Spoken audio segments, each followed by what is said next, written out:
출애굽기 31장 16절에서 17절까지의 두 절의 말씀입니다. 구약성경 131페이지에 있습니다. 본문의 말씀을 저와 여러분이 함께 읽겠습니다.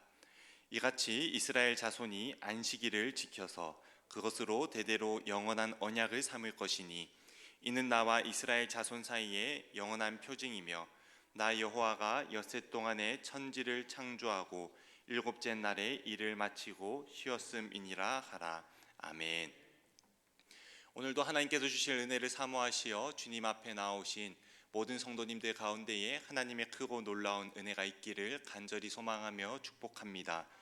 말씀 가운데 역사하신 성령께서 우리 심령 가운데 말씀의 빛을 비추어 주시고 특별히 그 말씀의 빛 가운데 은혜로 살아가는 가마의 은혜를 우리에게 허락하여 주시기를 소망합니다. 작년에 중국에서 뜨거운 감자로 소개되었던 숫자가 있습니다. 여러분들 혹시 996이라고 들어보신 적이 있으십니까? 아마 좀 낯설 수도 있을 것 같습니다. 이 숫자는 아침 9시에서 저녁 9시까지 주 6일을 근무하는 중국의 대기업의 근무 형태를 996이라고 표현하여서 중국 안에 하나의 근로 문화로 자리 잡았습니다. 996을 뛰어넘어서 극단적으로는 007도 있습니다. 007은 무슨 뜻이겠습니까? 0시부터 0시까지 근무하는데 주 7일 근무합니다.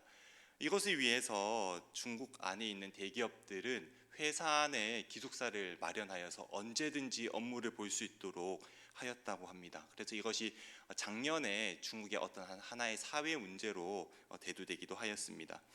이것은 단지 중국만의 문제는 아닌 것 같습니다. 한국에서도 이커머스 업계의 배송 기사님들이 이 밤낮 없이 새벽까지 포함해서 고강도의 노동을 하기도 합니다. 때로는 이따금씩 과로로 인하여 비극적인 소식들도 들려오기도 합니다. 그러다 보니 현대인들은 무엇보다 자신의 삶을 돌보는 일에 마음을 많이 쏟습니다. 어떻게 하면 참된 쉼을 얻을 수 있고 어떻게 하면 나의 유익을 위하여 여가를 잘 즐길 수 있을까? 나의 삶을 어떻게 하면 잘 돌볼 수 있을까라는 주제와 고민들을 가지고 이 세상을 살아가게 됩니다. 그래서 요즘 유행하는 키워드 중에 이런 것들이 있습니다. 저속노화 들어보셨습니까? 저도 유튜브를 통해서 가끔 이런 단어들을 접해 보는데요. 이 노화를 늦추기 위한 라이프 스타일을 저속노화라고 합니다. 그리고 디지털 세계로부터 잠시라도 좀 단절하고자 하는 마음에 이 디지털 디톡스 같은 문화 현상이 우리 가운데 종종 있습니다. 이런 것들은 전부 다 참된 쉼을 어떻게 하면 누릴 수 있을까라는 고민에서부터 출발하였다고 말할 수 있을 것입니다. 이렇듯 현대인에게 쉼이라는 삶의 주제는 아주 중요하고 소중한 것으로 여겨집니다. 많은 사람들은 육체적인 쉼과 정신적인 쉼을 추구하면서 이 땅 가운데서 살아가는데 그 안에서 진정한 평안과 쉼을 얻을 수가 있을까요? 어쩌면 이 세상에서 추구하는 쉼은 다람쥐 쳇바퀴 돌듯이 살아가는 우리의 삶의 환경 가운데에서 조금이나마 우리의 삶에 동력을 주기 위한 수단에 불과할지도 모릅니다. 초대교회의 교부로 유명하였던 어거스틴은 다음과 같이 말합니다. 저희 함께 한번 읽어보도록 하겠습니다. 하나님께서 당신을 향하여 있도록 지으셨기에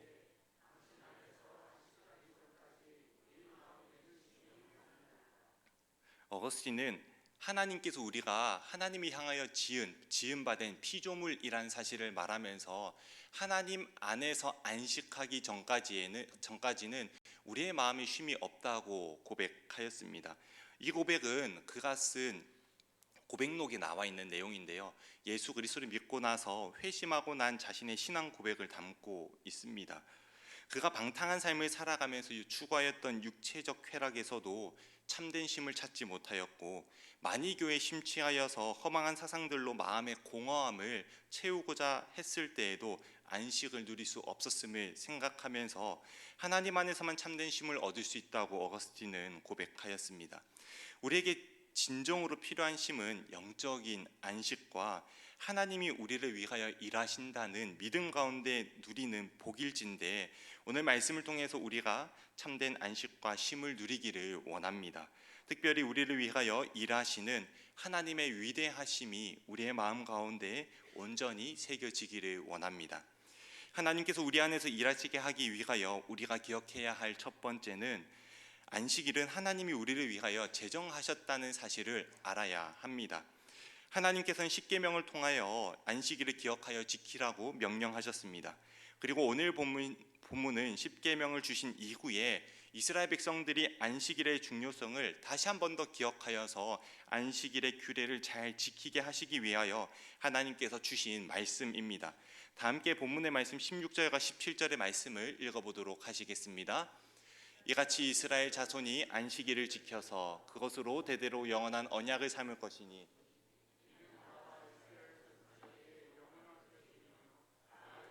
엿새 동안에 천지를 창조하고 일곱째 날에 일을 마치고 쉬었음이니라 하라. 아멘. 하나님께서 제정하신 안식일의 기원은 여호와께서 창조를 마치신 일곱째 날에 하나님 자신이 안식하심으로 우리에게 주신 것이라고 말씀하고 있습니다. 성경은 창세기 1장 1절에서 태초에 하나님이 천지를 창조하시니라라고 선언하며 이 세상의 시작과 존재가 하나님으로부터 말미암았음을 선포합니다. 하나님께서는 공허하고 혼돈하였던 이 땅을 창조의 과정을 통하여서 질서 있고 조화롭게 만드셨습니다. 이러한 질서 있고 조화로운 창조는 도대체 무엇을 위한 것이었습니까? 이는 하나님의 형상으로 지음받은 특별한 존재인 특별한 피조물인 인간을 위한 것이었습니다. 하나님의 창조를 통해서 사람이 가장 복되게 살아갈 수 있는 삶의 환경을 조성하셨습니다. 그리고 실제로 하나님이 지으신 에덴에서 사람들이 하나님께서 베푸신 모든 복락을 아주 부유하게 누리게 하셨습니다. 그리하여서 이 세상을 지으시고 에덴을 창설하시되 그 모든 것들을 잘 다 준비하시고 난 가장 마지막에 사람을 지으셨습니다. 사람이 가장 마지막에 지어졌다는 것의 의미는 창조의 목적이 바로 사람에게 있었다는 것을 잘 반증해 보여줍니다. 만약 사람을 첫째 날이나 둘째 날에 지었다면 사람은 복되게 살아갈 수 없었을 것입니다. 특별히 하나님께서는 우리를 위하여 이 세상을 질서 있고 조화롭게 만드심으로 그 창조의 환경들을 풍성히 누릴 수 있도록 사람들에게 복을 베풀어 주심으로 하나님께서는 창조를 완성하셨습니다. 그리고 이 창조를 다 완성하시고 나셔서 하나님께서 안식하셨다고 창세기 2장 2절과 3절에서 말하고 있습니다. 함께 읽어보시겠습니다. 하나님이 그가 하시던 일을 일곱째 날에 마치시니 일곱째 날에 안식하시니라. 하나님이 그 일곱째 날을 복되게 하사 거룩하게 하셨으니 모든 일을 마치시고 그날에 안식하셨음이니라. 아멘. 하나님께서는 사람을 위한 최선의 환경을 마련하시고 일곱째 날에 안식하셨습니다. 이 안식은 하나님 자신을 위한 것이 아닙니다. 가끔 성경을 보시다가 하나님께서 안식하셨다라는 문구를 보고 그렇지 하나님께서도 7일 동안 창조하셨으니 이제는 쉬셔야지 6일 동안 창조하셨으니 이제는 쉬셔야지 라고 생각하시면 안 됩니다. 하나님은 무소부재하시며 전지전능하신 분이시기 때문에 하나님에게는 쉼이라는 개념이 필요가 없습니다. 성경을 잘 살펴보면 이스라엘을 지키시는 이는 졸지도 주무시지도 않는다고 하셨는데 하나님이 굳이 안식하실 필요는 없으신 것입니다. 하나님께서 안식하신 이유는 한 날을 복되게 정하셔서 거룩하게 지정하시며 안식하게 하셔서 그 창조의 모든 것들을 사람들이 누리게 하심에 그 목적이 있었습니다. 안식은 마치 어머니가 임신을 하면 아이를 위하여서 아기 침대도 구입하고 모빌도 사서 달고 분유도 준비하고 기저귀도 준비하여 아기를 위한 모든 것들을 다 마련하고 난 다음에 아기가 마침내 태어나서 집으로 돌아왔을 때 어머니의 품 안에서 그 모든 것들을 누리는 것, 그것이 표현하자면 안식이라고 말할 수가 있을 것 같습니다. 하나님께서 우리를 위하여 완전히 준비하신 모든 것들이 풍성히 누리며 부요하게 누리고 그것으로 만족하고 그것으로 감사하며 그것으로 존재의 의미를 발견하는 것이 안식의 의미입니다. 하나님께서는 우리가 하나님 안에서 안식하게 하시고자 한 날을 정해서 그 정하신 날 가운데에 하나님께서 우리를 위하여 일하시며 하나님께서 우리에게 모든 것들을 베풀어 주셨으며 하나님께서 우리의 삶을 다스리고 계신다는 사실을 믿음 가운데 바라보며 진정한 안식을 누리도록 안식일의 규례를 이스라엘 백성들에게 허락하셨던 것입니다. 그러므로 우리가 안식하고자 한다면 우리는 하나님의 품 안에서 안식을 찾아야 합니다. 이 세상의 많은 사람들은 안식을 세상의 것에서 찾고자 합니다. 물질적인 것으로, 취미생활으로, 때로는 자녀의 성적으로, 이 땅에 있는 유한한 것들로 자신의 삶의 안식을 추구하고자 하지만 사실 그것은 영원하지도 않고 그것의 효과도 무한하지 않습니다. 때때로 잠깐의 안식을 누릴 수는 있기는 하지만 그것이 무한하지 않다는 사실을 발견하게 될 때에 오히려 마음이 더욱더 허망해지고 낙심하게 되는 것이 세상의 것으로 안식하고자 하는 삶의 태도입니다. 그렇기 때문에 우리는 하나님 안에서 안식을 구하고 하나님 안에서 참된 쉼을 얻는 것을 인생의 중요한 목표와 목적으로 삼아야 될 줄로 믿습니다. 하나님께서 우리 안에서 일하시는 안식을 누리기 위해서 우리는 두 번째로 그리스도 안에서 진정한 안식이 성취되었음을 믿어야 합니다. 하나님께서 안식을 우리가 삶 가운데 누리게 하시기 위하여서 십계명을 허락해 주셨습니다. 십계명은 하나님의 뜻에 대한 계시입니다. 삶의 규범으로서 이스라엘 백성들이 어떻게 하나님의 뜻을 지켜나가며 살아가야 할지에 대한 하나님의 계시가 바로 십계명입니다. 그리고 오늘 본문에서는 이 안식일 규례에 대해서 영원한 언약이며 나와 이스라엘 자손 사이에 영원한 표징이라고 말하고 있습니다. 표징이라는 단어가 중요합니다. 이 표징은 눈에 보이지 않는 것을 드러내는 상징, 이것이 표징입니다. 보이지 않는 것 그 자체를 드러내게 하는 것이 표징인데요. 예를 들면 이렇습니다. 예수님께서 우리를 위하여 죽으시고 부활하셨다는 사실을 우리 모두는 알고 있습니다. 그리고 믿고 있습니다. 그러나 그 예수님의 생명 자체가 우리 눈에 보입니까? 보이지 않습니다. 하나님께서는 그 생명 자체와 은혜라는 개념이 우리 눈앞에 당장 보이지 않기 때문에 세례와 성찬을 통해서 물이라는 표징을 통해 떡과 잔이라는 표징을 통해 하나님의 은혜가 우리에게 주어지며 옛사람이 죽고 새사람이 살아난다는 것을 세례를 통해 우리에게 보여주십니다. 이것이 바로 표징의 개념입니다. 안식일이 표징이라는 것은 안식이라는 개념 자체도 우리에게 당장 눈에 보이지는 않지만 안식일을 지킴으로써 하나님께서 우리를 위하여 일하심이 마땅히 나타나고 드러난다는 개념에서 하나님께서는 표징이라고 이스라엘 백성들에게 말씀하고 계십니다. 그래서 본문에서 안식일이 표징이라고 하는 것의 참된 의미는 하나님이 그의 백성들에게 주시는 보이지 않는 은혜를 드러내게 하시기 위하여 정하신 날이 안식일이라고 말하고 있는 것입니다. 하나님께서 정하신 한 날은 단지 한 날을 섬기고자 하는 것이 아닙니다. 하나님께서 정하신 그 한 날에 하나님께 집중함으로써 새 힘을 얻고 은혜를 공급받아서 믿음 가운데 살아갈 수 있는 능력들을 얻는 것이 안식일의 참된 의미입니다. 또 본문은 하나님께서 이 은혜를 드러내는 안식일의 이 언약을 이스라엘과 맺었다고 말씀하고 계십니다. 사랑하는 성도 여러분, 이스라엘이라는 이름이 어디에서 주어졌습니까? 바로 야곱이 야복 강가에서 자신의 인생을 자신의 깨와 방법으로 살아왔던 모든 것들이 이제는 뒤로하고 하나님께서 주시는 방식대로 살겠다고 결단하는 그 장소, 밤새도록 하나님의 사자와 간절히 씨름하여서 하나님의 사자가 져주심으로 이 야곱이라는 이름에서 이스라엘이라는 이름을 얻었던 그 야복 강가에서의 이름이 바로 이스라엘입니다. 그러면서 하나님께서는 이스라엘 백성들에게 이러한 약속을 주십니다. 이스라엘 백성들이 하나님께 간구하면 하나님께서 그 이스라엘 백성들을 위하여 일하시며 그들의 간구의 소리를 들으시고 그들의 목자로서 그들의 왕으로서 그들을 다스리겠다는 약속이 이스라엘이라는 이름 안에 담겨져 있습니다. 이 이스라엘에게 안식일을 명령하시며 이것을 영원한 언약으로 삼으셨다는 뜻은 하나님께서 정하신 한날에 예배하며 하나님께 간구하고 그 은혜를 구할 때에 하나님께서 차고 넘치는 은혜를 주시겠다는 약속이 바로 안식일 안에 담겨져 있는 것입니다. 안식일이라는 한날을 정하여 이스라엘 백성들은 하나님의 선하심과 하나님의 자비하심을 구하고 하나님의 은혜를 구하였을 때에 하나님께서 마침내 그 은혜들을 공급해 주시면서 이스라엘 백성들을 지켜주시고 보호하여 주시고 그들에게 참된 안식을 허락하여 주신다는 것이 안식일을 지킬 때에 주어진다는 것입니다. 이 약속을 따라 이스라엘 백성들은 하나님께서 정하신 한 날인 안식일을 지키며 하나님을 바라보는 훈련들을 해왔습니다. 특별히 구약의 이스라엘 백성들이 지켰던 이 안식일은 그림자와 같은 것입니다. 여기 조명에 혹시 그림자가 보이십니까? 여기 그림자가 있으면 누가 있다는 것을 뜻합니까? 제 그림자가 있으면 김정모라는 사람이 여기 서 있다는 것을 반증해 보여줄 것입니다.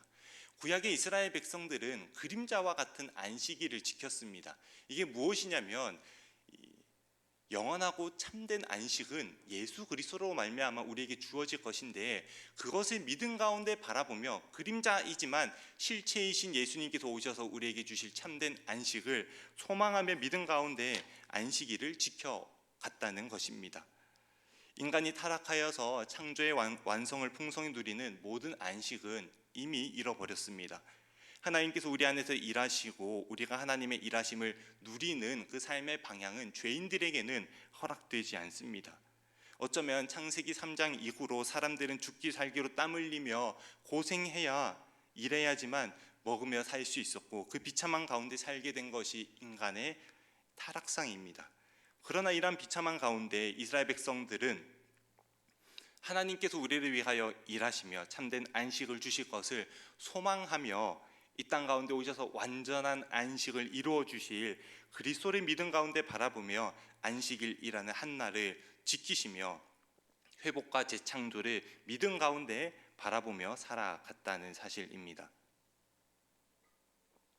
그러므로 히브리서에서 잘 말하고 있듯이 믿음은 바라는 것들의 실상이요 보이지 않는 것들의 증거라고 말하는 것이 마땅합니다. 이스라엘 백성들 포함하여서 구약의 모든 백성들은 오실 메시아를 믿음 가운데 바라보며 소망하였습니다. 당장에는 눈에 보이지 않습니다. 그러나 실제로 오실이라는 그 약속 가운데 그리스도께서 실제하신다는 사실을 믿으며 이스라엘 백성들은 구약의 삶을 살아갔습니다. 약속의 말씀을 증거로 삼아서 진실로 그리스도께서 이 땅 가운데 오셔서 하나님이 우리 안에서 영원토록 일하시는 임마누엘의 역사가 우리의 삶 가운데 이루어지리라는 사실을 이스라엘 백성들은 고대하고 갈망하며 메시아를 믿음 가운데 소망하며 안식일을 지켰던 것입니다. 그리고 이러한 구약 백성들의 믿음과 소망이 진정으로 실현되었으니 예수 그리스도께서 성육신 하신 사건을 통하여서 이루어진 것입니다. 주님께서는 우리에게 참된 안식을 허락하시기 위하여 율법 아래에 오셨습니다. 율법을 제정하신 분이시며 율법을 이스라엘 백성들에게 수여하신 분이 율법 아래에 나셔서 율법 아래에 속한 우리를 속량하고자 하셨습니다.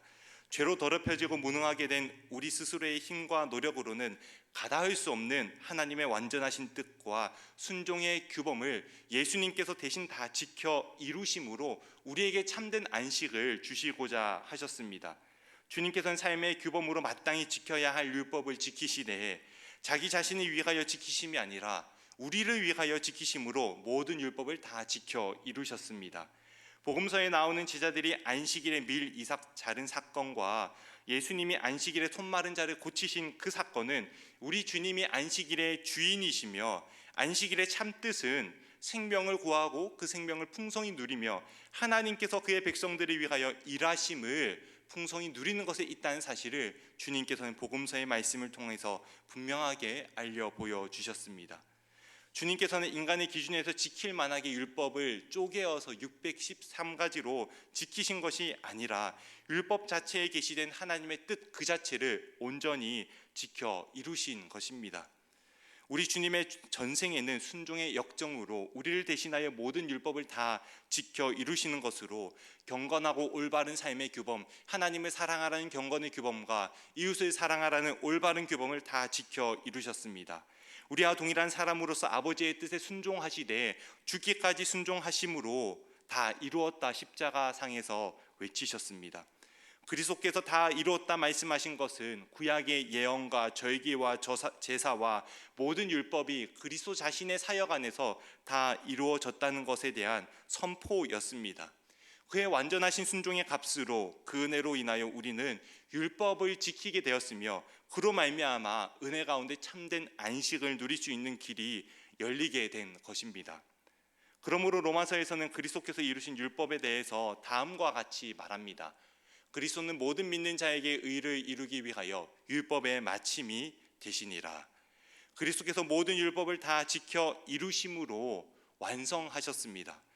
끝이 아니라 완성하셨기 때문에 율법과 상관없는 삶을 살아가는 것이 아닌 이제는 율법을 하나하나 지켜나가며 하나님의 뜻 가운데 은혜를 누려나가며 특별히 하나님께서 자신의 백성들을 위하여 일하시는 참된 안식을 누릴 수 있는 길이 주님께서 율법을 다 지켜 이루시는 율법의 마침으로부터 우리에게 주어졌다는 것이 로마서의 선포입니다. 그러므로 율법의 마침은 우리가 범법함으로 예수께서 십자가에서 당하신 고난과 일평생 그가 순종하심으로 다 지켜 이루신 의와 생명과 은혜를 우리에게 값없이 허락하심으로 이제는 회복된 하나님의 형상으로서 예수 생명 가지고 하나님의 뜻에 순종하며 이제는 하나님을 바라볼 수 있는 마음의 여유와 하나님을 바라볼 수 있는 상태가 되어서 나의 일들을 그치고 주님께 주목할 수 있는 회복된 하나님의 백성이 되었다는 사실에 있습니다. 그리스도께서 율법을 다 지켜 이루심으로 그가 율법의 마침이 되심으로 안식일의 규례는 다 폐지되었습니다. 오늘날 안식일을 지키지 않습니다. 오히려 안식일의 정신은 더 심화되었습니다. 안식일의 규례가 폐지되었다고 해서 하나님께서 우리를 위하여 일하시는 한 날을 기대하고 소망하며 하나님께서 우리의 삶 가운데 일하시기를 간구하는 것이 폐지된 것이 아니라 그 정신은 더욱더 심화되었습니다.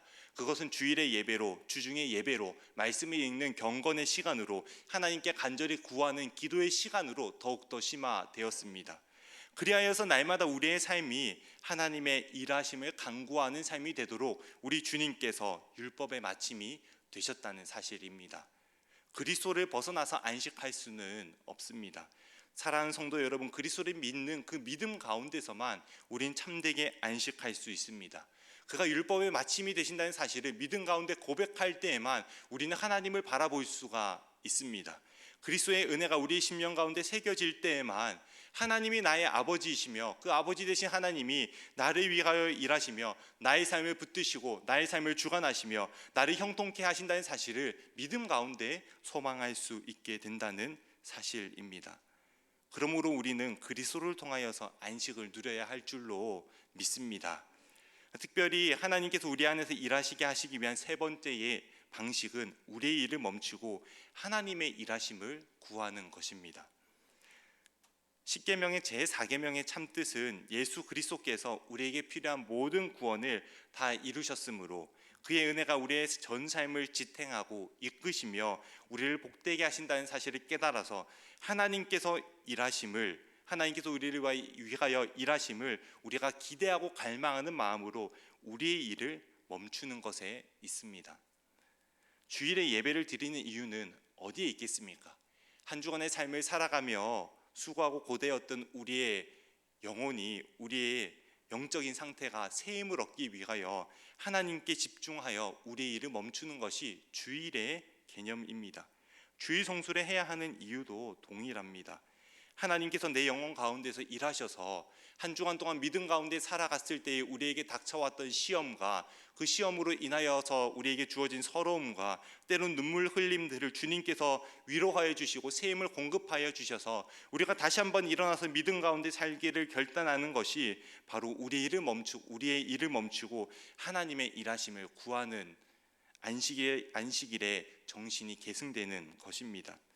사랑하는 성도 여러분, 우리 일을 멈출 때 우리는 비로소 하나님의 일하심을 바라보게 됩니다.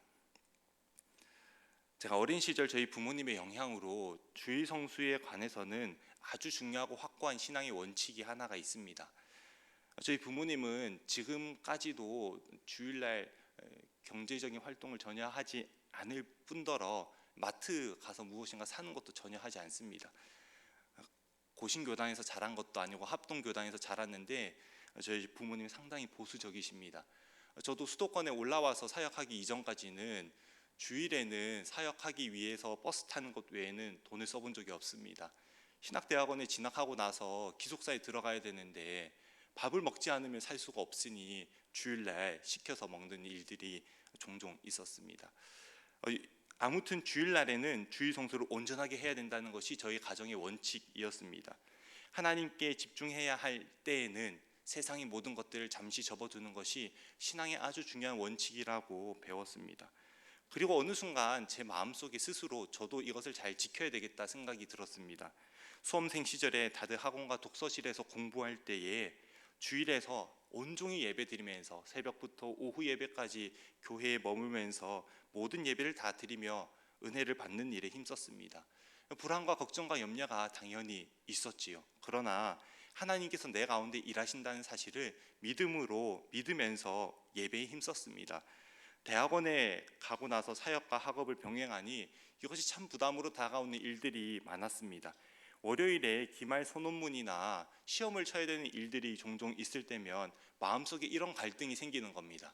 사역이 끝나자마자 바로 집에 가서 과제를 해야 하나, 시험 준비를 해야 하나, 그런 마음이 들 때가 적지 않게 많았습니다.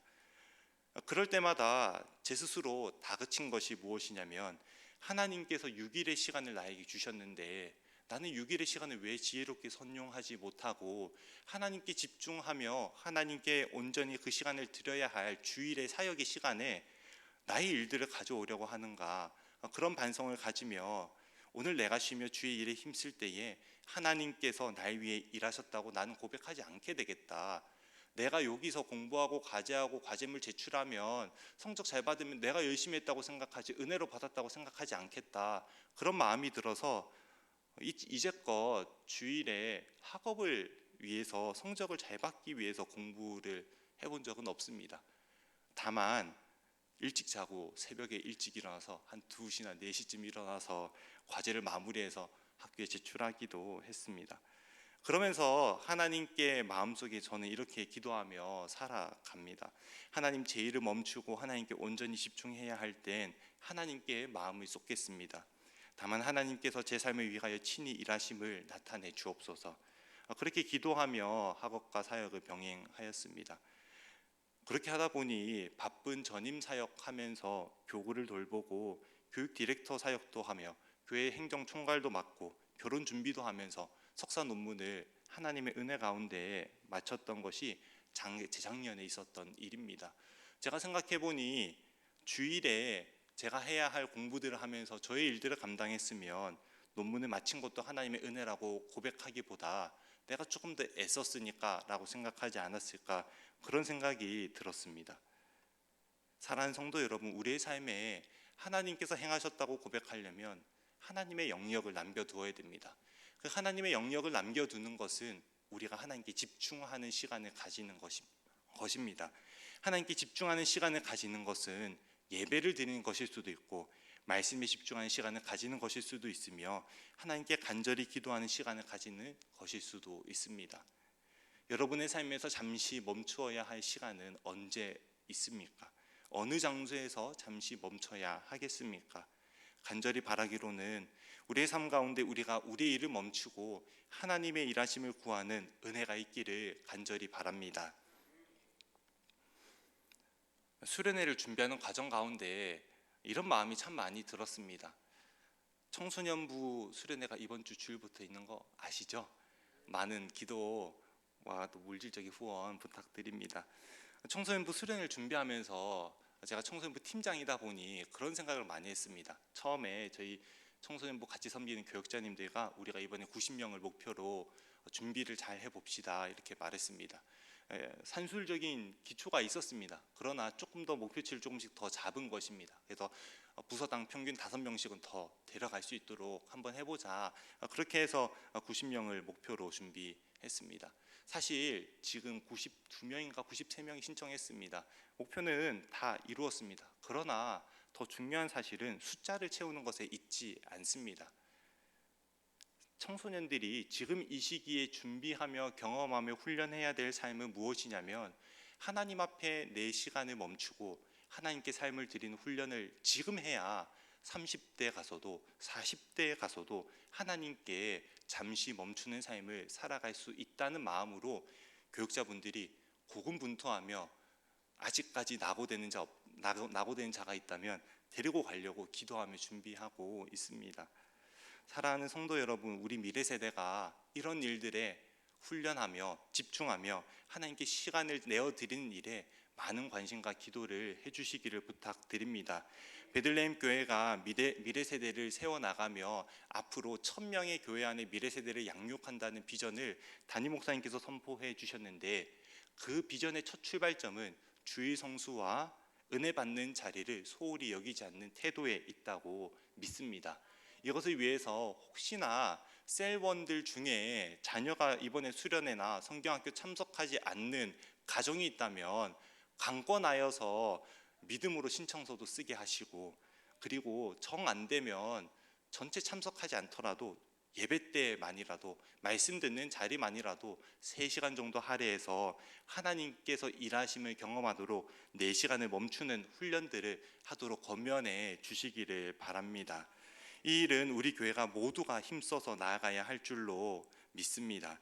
그렇게 할 때에 베들레헴 교회 가운데 하나님께서 크고 놀라운 은혜를 베풀어 주시며, 미래 세대가 정말로 부족하고 교회 교육 사역이 정말로 힘들다고 말하는 이 시대 가운데에 하나님께서 우리 교회 미래 세대를 통하여서 하나님의 크고 놀라운 일들을 감당케 하실 줄로 믿습니다. 이 시간 우리 함께 찬양하며 나아가기를 원합니다. 저 높은 곳을 향하여 함께 고백하며 찬양하도록 하겠습니다.